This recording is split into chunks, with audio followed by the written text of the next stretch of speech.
Hello दोस्तों, क्या हाल है।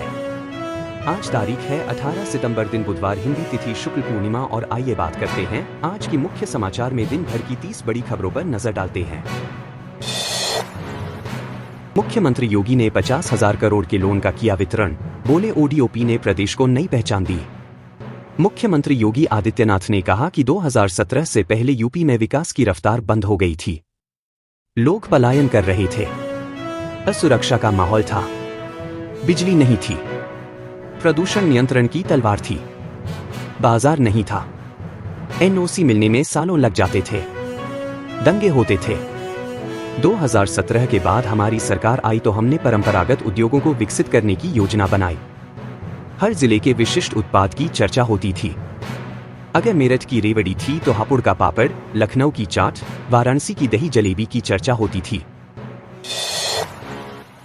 के कमजोर होने के बावजूद यूपी में अच्छी बारिश, 20 से 40 किलोमीटर की रफ्तार से चली हवाएं। उत्तर पूर्व बंगाल की खाड़ी से उठे चक्रवाती तूफान यागी के कमजोर हो जाने के बावजूद उसके अवशेषों से विकसित कम दबाव क्षेत्र के असर से मंगलवार को यूपी के दक्षिणी व पूर्वी इलाकों में तेज हवा के साथ बारिश देखने को मिली। इस नए विकसित वेदर सिस्टम का असर विंध्य क्षेत्र तक देखने को मिला। प्रयागराज, वाराणसी, सोनभद्र, मिर्जापुर, बांदा आदि में मंगलवार को अच्छी बारिश देखने को मिली। बदले हुए मौसम के बीच प्रदेश के दक्षिणी और पूर्वी इलाकों में 30 से 40 किलोमीटर प्रति घंटे की रफ्तार से हवाएं चली। सपा अध्यक्ष अखिलेश ने दिल्ली की नई मुख्यमंत्री को दी बधाई, बोले उम्मीद है जनभावनाओं पर खरी उतरेंगी। सपा अध्यक्ष अखिलेश यादव ने दिल्ली की नई मुख्यमंत्री आतिशी को बधाई और शुभकामनाएं दी है। उन्होंने कहा कि आम आदमी पार्टी ने दिल्ली को नया मुख्यमंत्री दिया है। उम्मीद है कि वह दिल्ली के लोगों की भावनाओं पर खरी उतरेंगी। अरविंद केजरीवाल ने आबकारी नीति घोटाले में करीब 6 महीने तक जेल में रहने के बाद इस्तीफा दे दिया था। उन्होंने कहा था कि दिल्ली में 6 महीने बाद चुनाव है। अब वह मुख्यमंत्री की कुर्सी पर तभी बैठेंगे जब जनता उन्हें ईमानदारी का प्रमाण पत्र वोट के रूप में देगी। बता दें कि अरविंद केजरीवाल ने मंगलवार को दिल्ली के मुख्यमंत्री पद से इस्तीफा दे दिया। इसके बाद अब विधायकों ने आतिशी को नेता चुन लिया। तेज बारिश के फिर आसार, मौसम विभाग ने जारी किया अलर्ट, 2 दिन के लिए चेतावनी। आगरा का मौसम मंगलवार को फिर करवट ले सकता है। दोपहर बाद तेज बारिश के आसार हैं। मौसम विभाग के पूर्वानुमान केंद्र ने मंगलवार को अति तीव्र बारिश ऑरेंज और बुधवार के लिए येलो अलर्ट जारी किया है। पिछले सप्ताह 2 दिन लगातार बारिश के बाद अब 3 दिन से मौसम का मिजाज मिला जुला है। कभी धूप निकल आती है तो कभी घने बादल छा जाते हैं।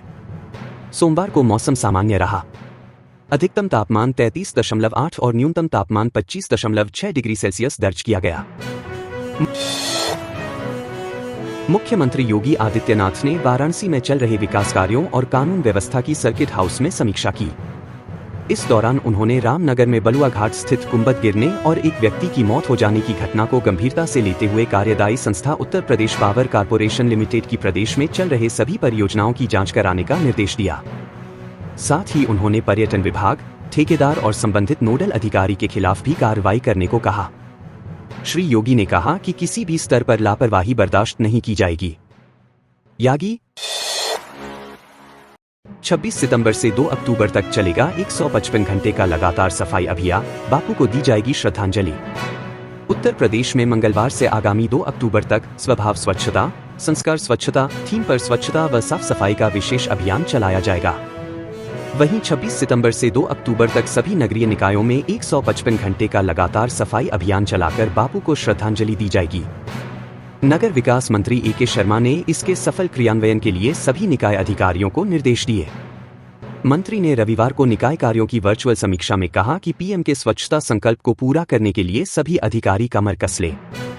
कहीं से भी शिकायत नहीं आनी चाहिए। यूपी में ब्लास्ट, एक के बाद एक आई 5 लाशें, मासूमों के शव देख बेसुध हुई मां, चीत्कारें चीर रही थी कलेजा। फिरोजाबाद जिले के शिकोहाबाद के नौशहरा में पटाखा गोदाम में ब्लास्ट में 2 बच्चों सहित 5 लोगों की मौत हो गई, जबकि 12 से अधिक लोग घायल हो गए। पुलिस ने मृतकों के रात में ही पोस्टमार्टम कराकर शवों को उनके परिजनों के हवाले कर दिया। सुबह सुबह एक के बाद एक कर 5 लाशें पहुंची तो चीत्कार मच गया। मासूम बच्चों की लाशें देख मां तो बेसुध हो गई। परिवार वालों की चीखें कलेजा चीर रही थी। हादसे के बाद रात भर घटनास्थल पर रेस्क्यू अभियान चलता रहा। रेस्क्यू अभियान के दौरान मलबे से किसी का भी शव बरामद नहीं हुआ। मायावती का केजरीवाल पर हमला, बोली ये राजनीतिक पैंतरेबाजी है, इसका जनहित से कोई लेना देना नहीं। बसपा सुप्रीमो मायावती ने मंगलवार को दिल्ली के मुख्यमंत्री अरविंद केजरीवाल के इस्तीफा देने को राजनीतिक पैंतरेबाजी करार दिया है। उन्होंने कहा कि केजरीवाल का यह फैसला जनहित और जन कल्याण से दूर एक चुनावी चाल है। उन्होंने कहा कि केजरीवाल के इतने लंबे समय तक जेल में रहने के कारण दिल्ली की जनता ने जो अनगिनत असुविधाएं व समस्याएं झेली हैं, उसका हिसाब कौन देगा। उन्होंने कहा कि सत्ता व विपक्ष के बीच राजनीतिक लड़ाई शत्रुता के स्तर तक कटु न हो तो बेहतर है, जिससे कि देश व जनहित प्रभावित न हो। सुप्रीम कोर्ट ने 1 अक्टूबर तक बुलडोजर कार्रवाई पर लगाई रोक, अखिलेश ने फैसले का किया स्वागत। सुप्रीम कोर्ट ने मंगलवार को बड़ा आदेश दिया है। सर्वोच्च न्यायालय ने पूरे देश में 1 अक्टूबर तक बुलडोजर कार्रवाई पर रोक लगा दी है। कोर्ट ने अपने आदेश में कहा कि कोर्ट ने राज्यों को निर्देश दिया है कि अगली सुनवाई की तारीख 1 अक्टूबर तक न्यायालय की अनुमति के बिना भारत में कहीं भी संपत्ति को ध्वस्त नहीं किया जाएगा। हालांकि कोर्ट ने यह साफ किया है कि यह आदेश सार्वजनिक सड़कों, फुटपाथों आदि पर किसी भी अनधिकृत निर्माण पर लागू नहीं होगा।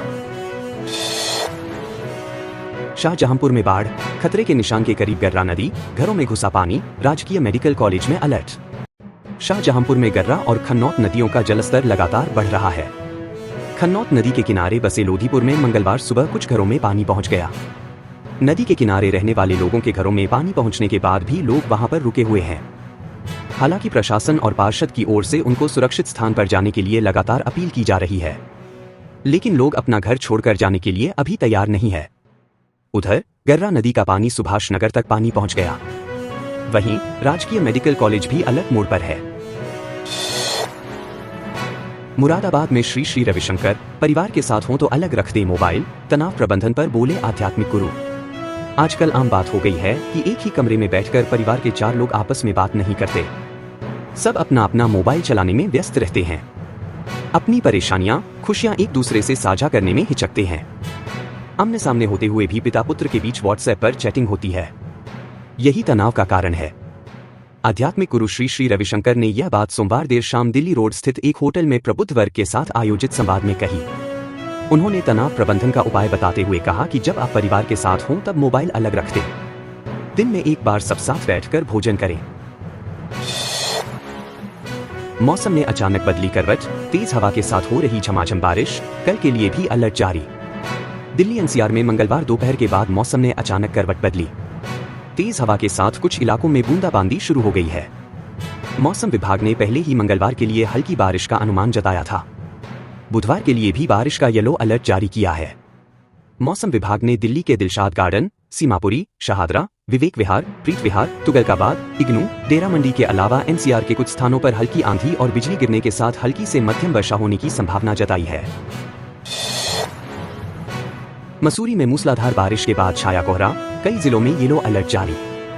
पहाड़ों की रानी मसूरी में मंगलवार दोपहर बाद मौसम बदला। दिन भर चटक धूप खिलने के बाद शाम को यहां कोहरा छा गया।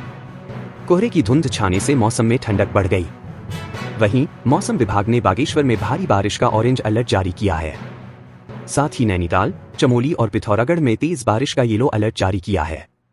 मौसम विभाग ने हिदायत दी है कि भूस्खलन वाले इलाकों में सावधानी के साथ रहें। हाथरस में 2 लोगों को सांप ने डसा, रहे अलर्ट, सर्पदंश पर इन बातों का रखें ध्यान। हाथरस में अलग अलग स्थानों पर 2 लोगों को सांप ने डस लिया। कोतवाली हाथरस के क्षेत्र निवासी भूरी सिंह को सांप ने डस लिया। इधर कोतवाली जंक्शन क्षेत्र के बबूल गांव निवासी माया देवी को सांप ने डस लिया। सर्पदंश में जख्मी दोनों घायलों को उपचार के लिए जिला अस्पताल लाया गया, जहां चिकित्सक ने प्राथमिक उपचार के बाद हालत में सुधार होने पर दोनों को घर भेज दिया। अब नौकरी करने वालों को भी मिलेगा बीटेक में दाखिला, 50 किलोमीटर के दायरे वाली इंडस्ट्री के लोगों का ही लाभ। इंजीनियरिंग की कोर ब्रांच में घटते रुझान को लेकर all India council for technical education (AICTE) ने इसमें सुधार की कवायद शुरू कर दी है। इसके तहत AICTE ने प्रदेश के 1 दर्जन कॉलेजों को कोर ब्रांच में बीटेक इन वर्किंग प्रोफेशन कार्यरत पेशेवरों कोर्स में प्रवेश की हरी झंडी दी है। खास यह कि कॉलेज अपनी 50 किलोमीटर की परिधि में आने वाले इंडस्ट्री के ही लोगों को इसमें प्रवेश देगा। AICTE की ओर से इस बार सिविल, मैकेनिकल, केमिकल व इलेक्ट्रिकल इंजीनियरिंग में प्रवेश के लिए 1 दर्जन कॉलेजों को 30 से 30 सीटों पर प्रवेश लेने की अनुमति दी गई है। पुलिस ने जिसे बताया विक्षिप्त, उस महिला संग हुआ सामूहिक दुष्कर्म 5 साल पहले भी हुई थी दरिंदगी का शिकार। आगरा के खंदौली थाना क्षेत्र में अलीगढ़ हाईवे पर यमुना एक्सप्रेसवे इंटरचेंज पुल के नीचे शनिवार की रात्रि बदहवास हालात में मिली महिला के साथ गैंगरेप हुआ था। पति का आरोप है कि पुलिस ने दबाव बनाकर वीडियो वायरल कराया था। बताया कि पत्नी के साथ 5 से 6 साल पूर्व भी दुष्कर्म हुआ था, जिसका मुकदमा थाना एतमाद एला में दर्ज है। मामला कोर्ट में चल रहा है और आरोपी जेल में है। थाना पुलिस ने पीड़िता को विक्षिप्त बताकर मेडिकल नहीं कराया है और न ही केस दर्ज किया है। महिला के पति ने बताया कि रविवार की रात उसने पुलिस के दबाव में वीडियो बनाया था। ये तो हद ही हो गई, जहां मरे कछुए वहीं झांकने तक नहीं गए जिम्मेदार, इस तरह की गई खानापूर्ति। आगरा के सैया ब्लॉक की बिरहरू ग्राम पंचायत में गांव नगला थाना के जिस तालाब में कछुए मरे पड़े हैं, वहां कोई जिम्मेदार 5 दिन बाद भी झांकने नहीं पहुंचा। रास्तों में भरे गंदे पानी को पंप से निकालने का काम शनिवार को शुरू हुआ। कछुए कैसे मरे यह पता नहीं चल सका है। नगला थाना में 2 बीघा क्षेत्र में फैला पुराना तालाब है। वर्षों से यहाँ कछुए पल रहे हैं।